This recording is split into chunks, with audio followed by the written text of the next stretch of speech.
감사합니다. 말씀 보겠습니다. 오늘은 마가복음 11장 1절에서 10절까지 말씀입니다. 오늘은 마가복음 11장 1절에서 10절까지 말씀입니다.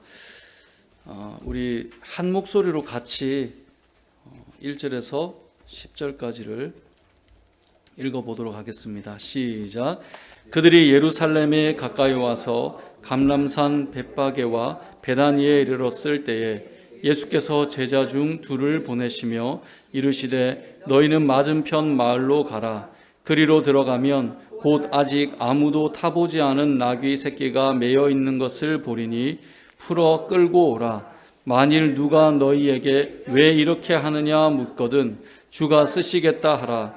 그리하면 즉시 이리로 보내리라 하시니 제자들이 가서 본즉 나귀 새끼가 문 앞 거리에 매여 있는지라. 그것을 푸니 거기 서 있는 사람 중 어떤 이들이 이르되 나귀 새끼를 풀어 무엇 하려느냐 하매 제자들이 예수께서 이르신 대로 말한대 이에 허락하는지라. 나귀 새끼를 예수께로 끌고 와서 자기들의 겉옷을 그 위에 얹어 놓음에 예수께서 타시니 많은 사람들은 자기들의 겉옷을 또 다른 이들은 들에서 벤 나뭇가지를 길에 펴며 앞에서 가고 뒤에서 따르는 자들이 소리 지르되 호산나 찬송하리로다. 주의 이름으로 오시는 이여 찬송하리로다. 오는 우리 조상 다윗의 나라여 가장 높은 곳에서 호산나 하더라. 아멘. 오늘은 나귀를 탄 예수 그리스도라는 제목으로 하나님 말씀 증거하겠습니다. 오늘은 종려주일 또는 고난주일이라고 부르곤 합니다. 특별히 이번 한 주는 예수님께서 저와 여러분을 위해 이 땅에 오셔서 십자가를 지시고 또 죽으신 또 십자가를 향해 걸어가신 그 십자가의 사랑을 좀 깊이 묵상하고 한 주간을 보내는 시간이 되었으면 좋겠습니다. 그리고 나서 이제 다음 주일 우리의 부활주일에 오늘은 온라인으로 예배 드리시지만 다 같이 모여서 하나님의 그 크신 은혜를 또 고백하고 또 부활의 기쁨을 나누는 시간이 되었으면 좋겠습니다. 예전에 사회 가던 곳에서 이 부활주일 저녁에 찬양 대회가 있었습니다. 각 이 기관들이 또 팀들이 모여서 이제 참여를 했었는데요. 교육자들도 뭔가 찬조 찬양을 하자 뭐 이래가지고 급하게 이제 준비를 했던 기억이 있습니다. 연습을 하긴 했는데 이제 사역자들이 다 또 이 맡은 역할이 다르니까 한 번에 다 모이기가 좀 어려워서 할 수 있는 분들이 모이고 이제 교육자 카톡방에 복장은 흰 와이셔츠로 하고 찬양은 이걸로 하겠습니다라고 이제 올려서 이제 연습을 한 사람들 중심으로 또 전체가 다 할 수 있도록 공지를 했던 기억이 있습니다. 근데 한 분이 읽지 않아 가지고 일이 계속 남아 있는 거예요. 이분이 누굴까? 근데 궁금했는데 이분이 어떻게 이제 이분이 누군지 알게 됐냐면 이제 주일 저녁이 돼서 우리가 찬조 찬양하려고 교육자들이 다 서서 마이를 벗고 딱 섰는데 전부 다 흰 와이셔츠인데 한 분만 이 체크 무늬 옷을 입고 딱 서신 거예요. 그래서 범인이 저분이구나, 안 읽은 분이 저분이구나, 이제 그렇게 해서 이렇게 한참 웃었던 기억이 나는데 뭐 부활주일이니까 당연히 흰 셔츠를 입겠다 생각을 해서 읽지 않아도 그냥 크게 대수롭지 않게 여겼다가 좀 이렇게 어울리지 않는 한 분의 복장이 이렇게 전체 그림에 나타난 적이 있었습니다. 근데 우리가 살다 보면 그런 경우들이 있습니다. 전체적인 그림에서 뭔가 하나 좀 어울리지 않는.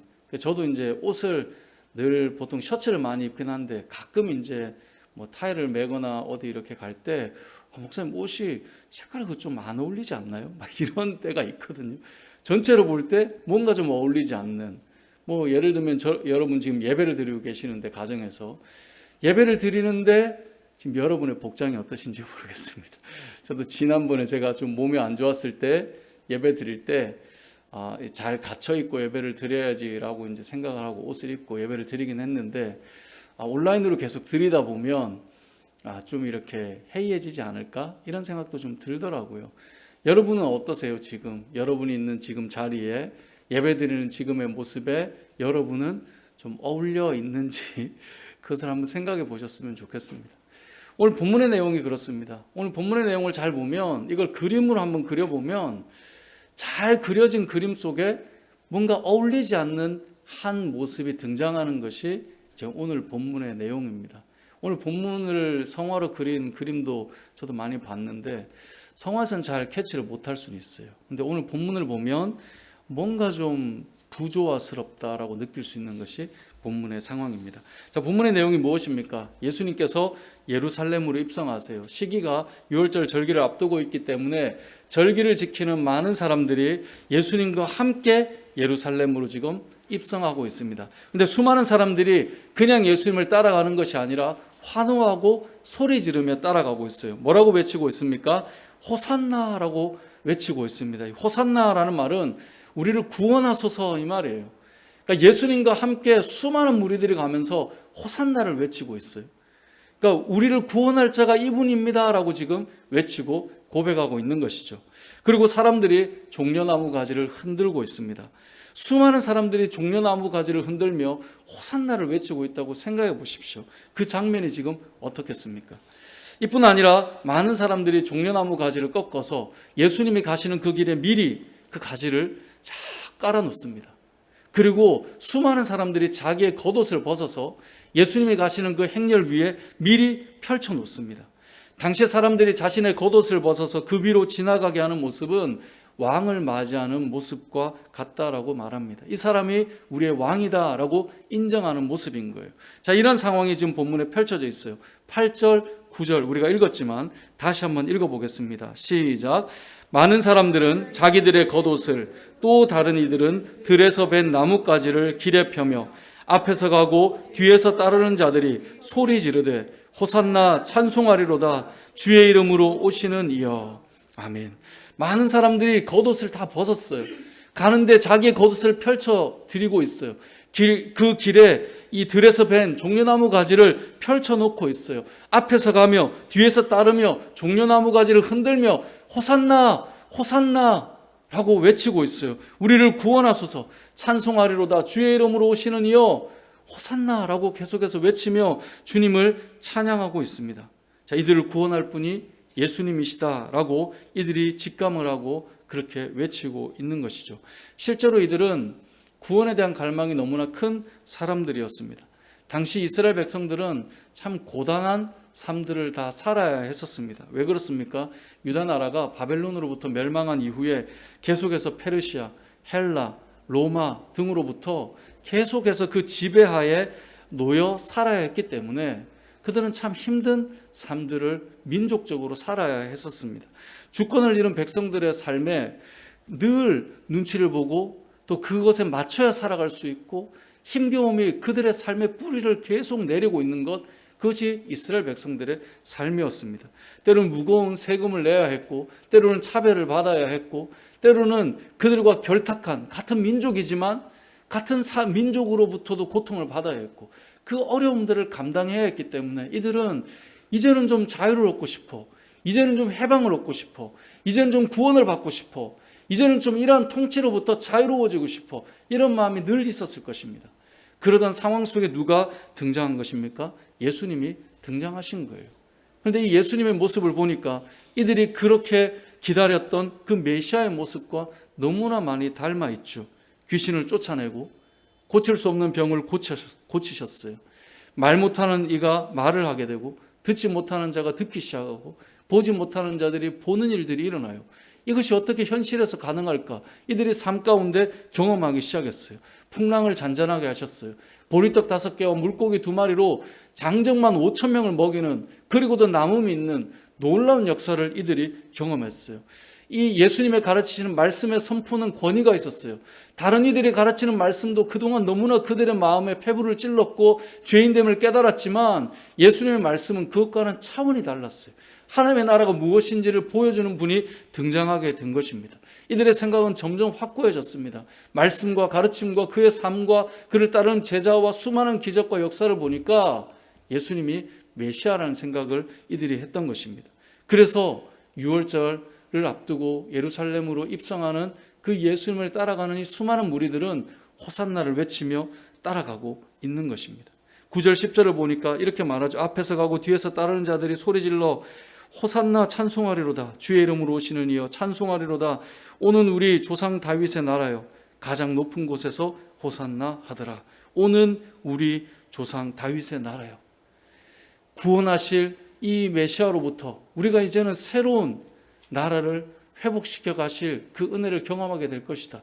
이들은 기대하며 따라가고 있는 것입니다. 왕의 행렬이 지금 이루어지고 있는 것이죠. 자, 이 정도 외침이 있다면 예수님은 어떻게 등장해야 하겠습니까?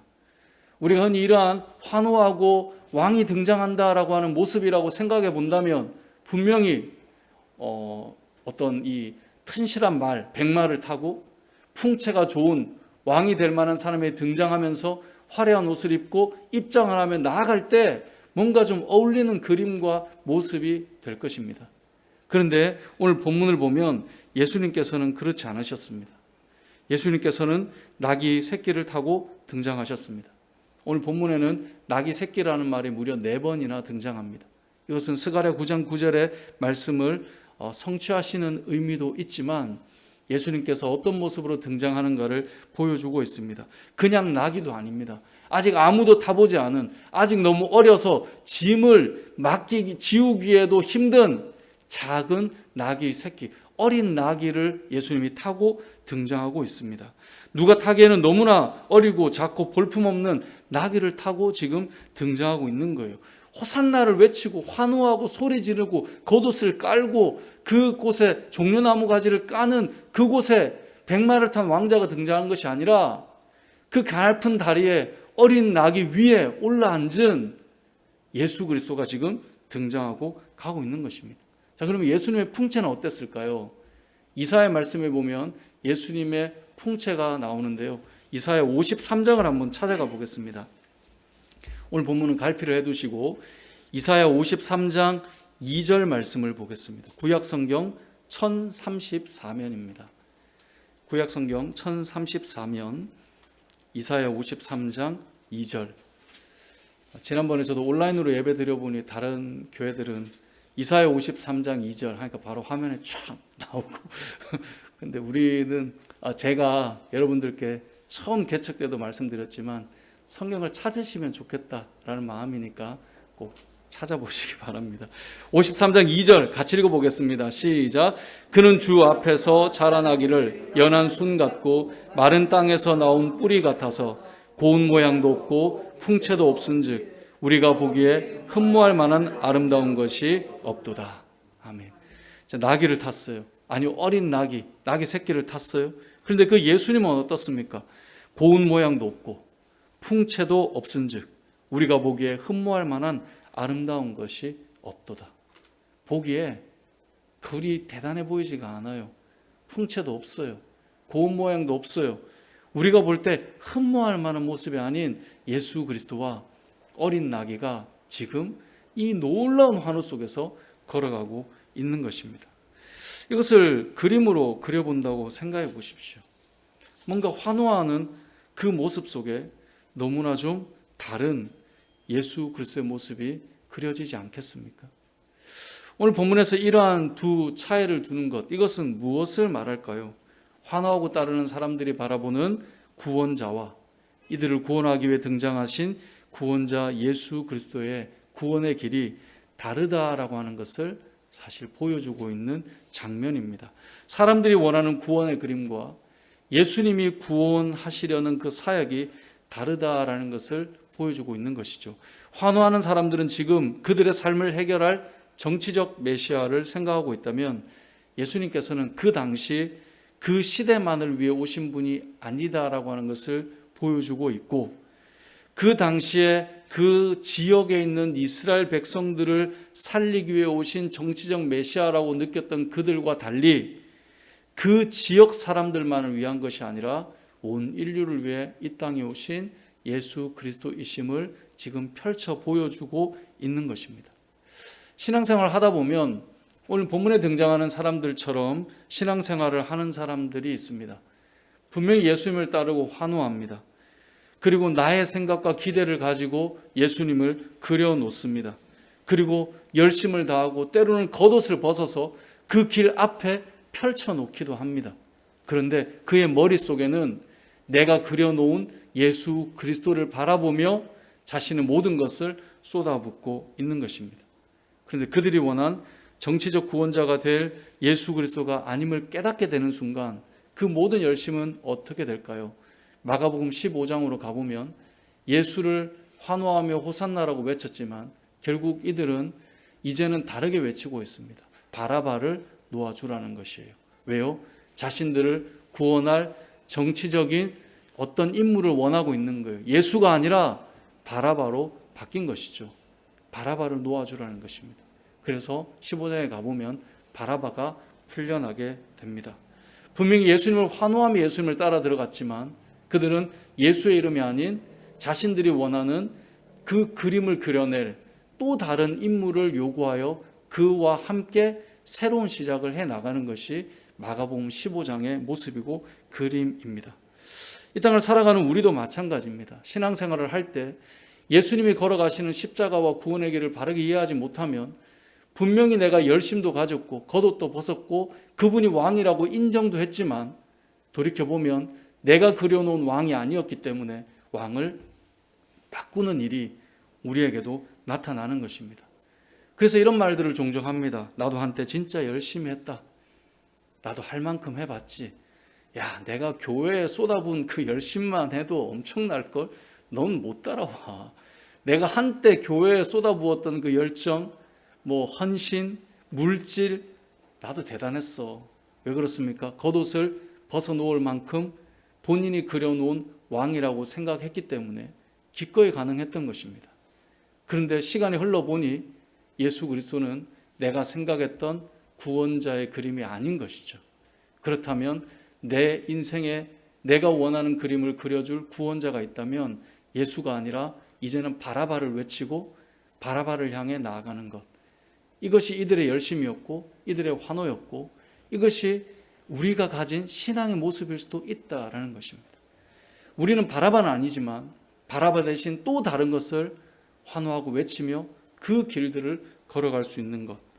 그것이 우리의 신앙이 될 수 있다라는 것입니다. 예수님을 믿지만 내가 원하는 그림을 그려놓은 것을 이루어줄 도구로 예수님을 생각한다면 우리는 시간이 흘러보면 예수가 아니라 다른 것으로 그림을 그리고 있음을 보게 됩니다. 진정한 신앙생활은 무엇일까요? 주님이 가는 그 길을 우리가 알고 따라가는 것. 그것이 진정한 신앙생활일 것입니다. 예수 대신 다른 것을 바꾸어 놓고 이루어가는 꿈이라면 그것은 바른 신앙은 아니겠죠. 우리가 주님이 가시는 그 길이 무엇인가를 보고 가는 것. 그것이 진정한 신앙일 것입니다. 우리가 앞서 이사야 53장 말씀을 보았는데 혹시 덮으셨을 수 있지만 다시 한번 가보시면 이사야 53장 2절을 읽었는데요. 예수님이 가시려고 했던 길은 무엇이었을까요? 풍채도 없고 고운 모양도 없고 흠모할 만한 아름다운 것도 없으셨지만 그는 어떤 길을 걸으셔야 했나요? 자, 53장 3절에서 6절까지를 이어서 계속 읽어보겠습니다. 시작. 그는 멸시를 받아 사람들에게 버림받았으며 간고를 많이 겪었으며 질고를 아는 자라. 마치 사람들이 그에게서 얼굴을 가리는 것 같이 멸시를 당하였고 우리도 그를 귀히 여기지 아니하였도다. 그는 실로 우리의 질고를 지고 우리의 슬픔을 당하였거늘 우리는 생각하기를 그는 징벌을 받아 하나님께 맞으며 고난을 당한다 하였노라. 그가 찔림은 우리의 허물 때문이요 그가 상함은 우리의 죄악 때문이라. 그가 징계를 받음으로 우리는 평화를 누리고 그가 채찍에 맞음으로 우리는 나음을 받았도다. 우리는 다 양 같아서 그릇 행하여 각기 제 길로 갔거늘 여호와께서는 우리 모두의 죄악을 그에게 담당시키셨도다. 아멘. 2절에 보면 흠모할 만한 아름다운 것이 없었습니다. 그래서 3절에 가보면 그는 멸시를 받고 사람들에게 버림을 받게 됩니다. 그리고 그분은 멸시를 당하였고 누구도 그를 귀히 여기지 않는 그 자리로 가게 되었다라고 오늘 본문 성경은 말씀하고 있습니다.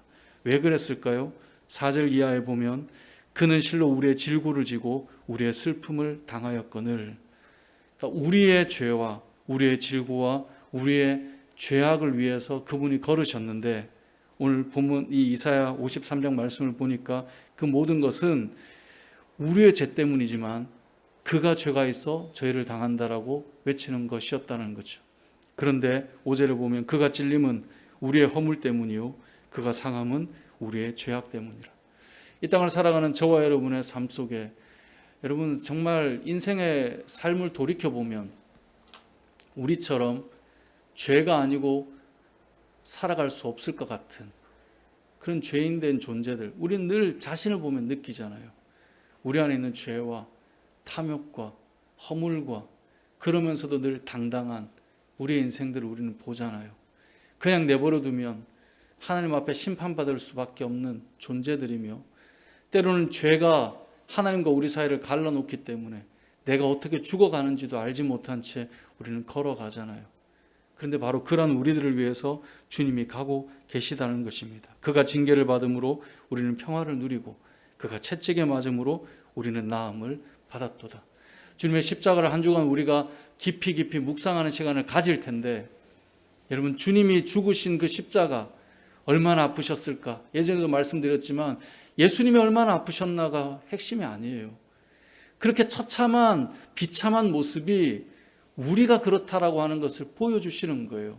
왜냐하면 6절에 보면 우리 모두의 죄악을 그에게 담당시키셨기 때문에 여러분의 죄가 저의 죄가 예수님의 십자가의 그 참혹함을 다 그려내야만 치유되고 회복될 수 있는 그만큼 추하고 더러운 죄인이기 때문에 그 걸음을 걸으셔야 했음을 말씀하고 있는 거예요. 근데 우리는 뭐와 같다고요? 6절에 보니까 우리는 다 양 같아서 각기 제 길로 갔거늘. 양의 특징을 보십시오. 양은 멀리서 보면 깨끗하고 하얗고 뭔가 좀 순결하고 좋아 보이죠. 하지만 조금만 가까이 가보십시오. 양이 이 배곡처럼 하얗나요? 그렇지 않죠. 양이 깨끗한가요? 그렇지 않죠. 양이 얼마나 고집세고 자기 길로 가려고 하는 동물인지 그런 습성을 가지는지 우린 너무나 잘 알죠. 멀리서 보면 괜찮아 보이지만 가까이 가보면 정말 추한 존재들이 양. 그런데 우리가 다 양 같다라는 거예요. 멀리서 보면 그럴듯해 보이고 괜찮아 보이고 그렇게 포장해 놨지만 그 속을 들여다보면 너무나 추하고 너무나 더러운 존재들이 바로 저와 여러분이라는 것입니다. 그럼 우리들을 위해 예수님께서 오셔서 무엇을 하셨습니까? 우리 모두의 죄악을 다 담당해 주셨다는 것입니다. 주님이 이 땅에 오셔서 걸으셨던 그 구원의 길은 그 당시에 한 시대의 어려움을 풀어주기 위한 그 당시에 한 지역의 사람들을 풀어주기 위한 정치적인 메시아가 아니라 오고 가는 모든 세대 온 인류의 구원자가 되시며 어느 지역에 국한되어 있지 않고 어느 시대에 국한되어 있지 않고 모든 인생은 하나님이 아니고는 살아갈 수 없기에 우리를 구원하시고 이 땅에 오신 분이심을 오늘 본문은 우리에게 말씀하고 있는 것입니다.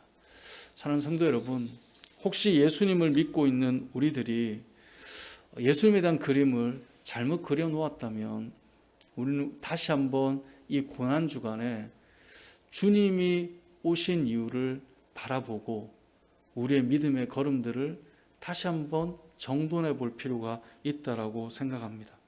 모든 사람은 다 죄인입니다. 저와 여러분은 다 죄인이고 좀 더 나아 보일지 몰라도 하나님 눈에는 하나님 없이 살아갈 수 없는 인생임을 우리는 너무나 잘 압니다. 수많은 교회가 있지만 수많은 예수님을 따르는 사람들이 있다고 말하지만 내가 그리고 따라가는 그 예수님 안에 무리들 안에 포함되어 있다고 볼 수도 있지만 어쩌면 오늘 환호하는 호산나를 외치는 사람들처럼 나의 그림을 그려놓고 내가 원하는 예수 그리스도로 만들어 놓았다면 우리가 다시 한번 우리들을 돌아보아야 된다는 거죠. 앞서 말한 대로 오늘 본문의 내용을 이 마가복음 내용을 그려놓은 성화들이 제법 많아요. 근데 재밌는 건 어린 나귀가 생각보다 튼실하고 강해 보여요. 이게 나귀인지 말인지 헷갈려요. 나귀처럼 귀는 그려놨는데 이 백마처럼 강력한 말을 타신 풍채 좋으신 예수님을 그려놓은 그림이 너무너무 많더라고요. 대다수라고 봐야 돼요. 무엇을 말할까요? 우리는 여전히 우리의 환호 속에 예수님을 그렇게 그려놓고 싶은 거예요. 우리가 생각하는 예수님은 이래라고 만들어 놓고 싶은 거예요. 하지만 우리는 내가 그리는 것이 아니라 주님이 보여주신 그 십자가의 은혜를 바라보며 따라가는 것, 그것이 진정한 신앙이라는 사실을 기억해야 할 것이고, 겉옷을 벗고 환호한 그 열정보다 더 중요한 것은 주님을 바르게 따라가고 있느냐가 더 중요하다는 것을 우리는 기억해야 할 것입니다. 오늘 본문을 통해 우리가 또 기억해야 될, 하나님께서 우리에게 알려주시는 메시지 여러 가지가 있는데 그 중에 한 가지만 더 생각해 본다면 그것은 순종입니다. 예수님께서 진정한 구원자이심을 구약의 선지자들의 말씀을 통해서, 성취됨을 통해서 우리가 알 수 있는데요. 오늘 우리가 마가복음으로 돌아가시면 마가복음 11장 2절과 3절 역시 주님께서 하셨던 이 모든 말씀들, 나귀 새끼가 매여 있는 것을 보고 풀어 끌고 오라라고 했던 이 말씀, 스가랴 선지자가 예언했던 말씀이죠. 스가랴 9장 9절을 읽어드리면 이렇습니다. 시온에 따라 크게 기뻐할지어다. 예루살렘에 따라 즐거이 부를지어다. 보라, 내 왕이 내게 임하시나니 그는 공의로우시며 구원을 베푸시며 겸손하여서 나귀를 타시나니 나귀의 작은 것 곧 나귀 새끼니라. 그냥 나귀도 아니고 나귀 새끼를 타고 오는 겸손의 왕으로 이 땅에 오셔서 가장 낮은 자리에, 비천한 자리에 오심으로 모든 인류를 구원하시려고 하는 구원의 그림이 이 안에 담겨 있다라고 말씀하고 있는 것입니다. 뿐만 아니라 오늘 본문 3절을 보면 이렇게 말씀해요. 만일 누가 너희에게 왜 이렇게 하느냐 묻거든. 이게 무슨 말일까요? 나귀 새끼가 매여 있는데 제자들이 풀고 있어요. 예수님이 타도록 데려가려고. 말씀의 성취이긴 한데 생각해 보십시오. 남의 거를 가져가는 거잖아요. 여기 나오는 누가 너에게 왜 이렇게 하느냐 묻거든. 여기서 누가 물을까요? 맞아요. 나귀 주인이 묻겠죠. 그래서 누가복음 19장 33절에 이렇게 말씀해요. 나귀 새끼를 풀 때 그 임자들이 이르되 어찌하여 나귀 새끼를 푸느냐. 왜냐하면 주인 입장에는 아니 지금 내 나귀를 풀고 있으니 물을 수 있지 않겠습니까? 너 지금 뭐 하는 거야? 그랬더니 이들이 했던 말이 무엇입니까? 주님이 알려주셨던 대답이 무엇입니까? 주가 쓰시겠다 하라. 그래야면 즉시 보내줄 거다. 와, 근데 성경을 읽다 보면 그런 생각이 들 때가 있습니다. 와, 이 말에서 사람들이 풀어준다? 그래, 데려가라. 이렇게 한다? 사실은 아무리 생각해도 좀 놀라운 일 아닙니까? 여러분의 이제 나귀니까 자동차라고 해봅시다. 누군가가 여러분의 자동차 문을 자꾸 열고 있어요. 내려왔는데, 이제 예배드리고 내려갔는데 막 하고 있어요. 뭐 하십니까? 주가 쓰시겠다 하라. 여러분이 차 키를 딱 드리는 거죠. 아, 그렇다면 차 키는 여기. 그래서 그분이 차를 타고 쫙 가시는 거예요. 이게 일반적으로 생각할 때 너무나 쉽지 않은 이야기죠. 그런데 이 땅의 교회 역사들을 보면요, 참 놀라운 것이 주님이 쓰시겠다는 말에 순종하는 자들이 등장하더라는 거예요. 교회에서 어떤 일을 할 때, 또 한 교회가 세워질 때, 아니면 어떤 사람이 주의 복음을 들고 선교지로 나갈 때, 그들이 가는 걸음들, 주님이 원하시는 그 모습들을 바라볼 때, 그렇다면 제가 그 일에 한번 헌신해 보겠습니다. 나귀를 풀어서 그 주님께서 쓰시도록 내어드리는 자들이 교회의 역사 속에, 또 저와 여러분의 믿음의 역사 속에 우리에게 나타나더라는 거예요. 그런데 이러한 순종을 통하여서 항상 역사는 일어나요. 항상 역사는 순종하는 자들을 통해 일어납니다. 얼마 전에 어떤 교회 목사님께서 이제 30주년이 되셔서 예배를 드리는데 그런 말씀을 하시더라고요. 우리 교회 하나님께서 왜 이렇게 복을 주셨나? 주변에 있는 참 출중하고 뛰어난 목회자들이 많은데 세상이 보는 기준이나 뭐 학벌이나 또 재능이나 이런 걸 볼 때 참 대단한 것이 많은데 우리에게 왜 이렇게 많은 복을 주셨나? 그분이 그 말씀을 하시더라고요. 아마 하나님께서 우리의 순종을 보신 것 같다. 그러니까 아무리 봐도 저분이 더 대단한데 우리를 이렇게 세워가시는 것, 그건 순종인 것 같다. 잘난 것도 없고 내세울 것도 없는데 아무튼 우리들이 자신 있는 거 하라면 했으니까 그렇게 오다 보니 하나님께서 우리를 30년 동안 이렇게 세워오신 것 같다. 저는 그 말에 참 많은 생각을 해봤습니다. 실제로 교회 성도님들 가운데에서도 그런 경우가 많습니다. 누가 봐도 참 괜찮거든요. 저분 진짜 누가 봐도 괜찮고 누가 봐도 멋있고 누가 봐도 그냥 세상적인 스펙으로 봐도 참 괜찮아요. 그런데 간혹 그런 경우가 있어요. 참 괜찮은데 왜 이렇게 더딜까? 참 괜찮은데 왜 이렇게 느릴까? 진작에 뭔가를 했을 텐데 왜 이럴까? 근데 그분들의 모습을 볼 때 감히 함부로 말할 수는 없지만 그런 생각이 듭니다. 그 목사님의 말과 비춰볼 때 온전한 순종이 나타나지 않았던 건 아닐까? 반면에 누가 봐도 평범해 보이고 견져보면 아니 어떻게 저 친구가 나보다 저렇게 라고 생각할 수 있지만 왜 그 길을 가고 있는가? 보면 대단해서가 아닙니다. 그분 말대로 나보다 그 친구가 실제로 못하기도 해요. 근데 하나가 있어요. 말씀하시면 그냥 순종하는 거예요. 순종할 때 역사가 일어나는 것입니다. 하나님께서는 순종하는 자를 통해 일하십니다. 교회도 마찬가지 아닐까요? 교회에 훌륭하고 출중한 사람이 아무리 많아도 하나님 말씀에 반응하지 않는다면 쓰임받을 수 있을까요? 누가 봐도 괜찮은 사람이 많이 있는데 하나님께서 말씀하실 때 주님이 쓰시겠다 할 때 계산부터 해요. 야, 너가 한번 생각해봐. 이게 맞아? 저도 이제 전공이 계산하는 쪽이라 계산하는 걸 좋아하는데 계산을 해서 우리의 머리로 다 낸다면 일이 이루어질 수 있을까요?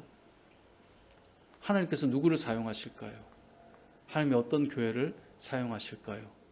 주가 쓰시겠다 할 때 그 나귀를 기꺼이 풀도록 허락하는 자를 통해 그 나귀가 환호함 속에 주님과 함께 입성할 수 있다라는 것을 우리는 기억해야 된다라는 것입니다. 예전에도 말씀드렸지만 위대한 사람이 있는 것이 아니라 위대한 순종이 있는 것입니다. 우리는 계속 사람으로 견주고 누가 더 나은가 세상의 기준으로 판단하지만 결국은 보면 순종하는 자가 역사를 이루어갑니다. 세상 곳곳을 누비며 다니는 자들은 뛰어나서가 아니라 순종의 걸음을 내딛었기 때문에 그 모든 일들이 가능한 것입니다. 사랑하는 성도 여러분, 주님께서 겸손하게 나귀를 타고 예루살렘으로 입성하셨던 것, 그분의 사명이기도 하지만 동시에 하나님의 말씀을 이루는 순종하고 따라가는 그 걸음이었다라고 하는 사실을, 그 기반이 겸손이었다는 사실을 우리는 기억해야 할 것입니다. 한 주간 이제 고난주간입니다. 주님의 십자가를 묵상하며 동시에 주님이 순종하며 걸으셨던 걸음처럼 저와 여러분이 우리의 삶이 하나님 앞에 철저히 좀 순종하며 나아가는 한 주가 되었으면 좋겠습니다. 우리를 위해 이 땅에 오신 예수 그리스도를 따라가는 또한 우리의 신앙생활이 내 꿈을 이루기 위한 예수가 아니라 우리를 구원하시고 우리를 부르신 예수 그리스도를 만나고 따라가는 저와 여러분의 한 주간의 삶 그리고 우리의 평생의 삶이 되시길 주님의 이름으로 축복합니다. 아멘.